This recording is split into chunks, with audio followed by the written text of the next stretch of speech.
Britain की महारानी Elizabeth द्वितीय का गुरुवार को निधन हो गया।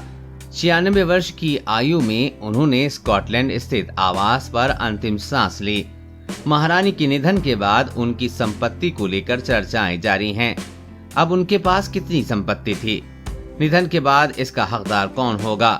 आय का स्रोत क्या था? जैसे सवाल उठ रहे हैं। ब्रिटिश राजघराने के इस आर्थिक पहलू को विस्तार से समझते हैं। महारानी को कैसे होता था भुगतान? महारानी को आय सोवरेन ग्रांट नाम के टैक्स पेयर फंड से होती थी, जो ब्रिटिश राजघराना हर साल हासिल करता था। अब सवाल है ये कि ये ग्रांट क्या है? दरअसल इसकी शुरुआत किंग जॉर्ज तृतीय की तरफ से की गई एक समझौते से होती है। उन्होंने अपने और आने वाली पीढ़ियों को सालाना भुगतान के लिए अपनी आय सरेंडर कर दी थी। पहले इसे सिविल लिस्ट कहा जाता था। 2012 में इसे सोवरेन ग्रांट कहा गया। 2021 और 2022 में ग्रांट की राशि $86 मिलियन निर्धारित थी। राजघराने को ये रकम आधिकारिक यात्रा, संपत्ति के रखरखाव और बकिंघम पैलेस के खर्चों के लिए आवंटित की जाती है। हालांकि महारानी को सालाना सैलरी नहीं मिलती है। महारानी के पास कितनी थी संपत्ति और अब किसकी होगी?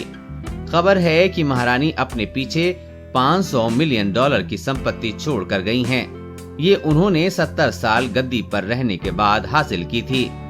खबर है कि महारानी के निधन के बाद ये गद्दी प्रिंस चार्ल्स को मिलेगी। फिलहाल ये कहना जटिल है कि अब संपत्ति का क्या होगा, लेकिन मीडिया रिपोर्ट्स के मुताबिक इसे रॉयल फर्म से जोड़कर भी देखा जा रहा है। ये सवाल है कि क्या है रॉयल फर्म?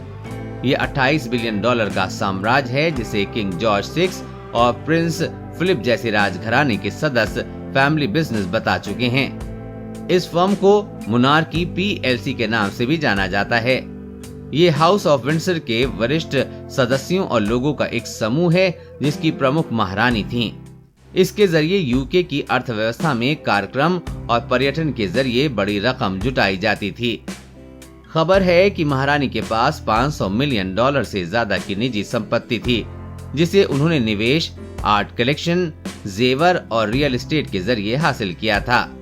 अब उनके निधन के बाद इसका अधिकांश हिस्सा प्रिंस चार्ल्स को मिलेगा। महारानी को क्वीन मदर से लगभग $70 मिलियन भी मिले थे। क्वीन मदर का साल 2002 में निधन हो गया था।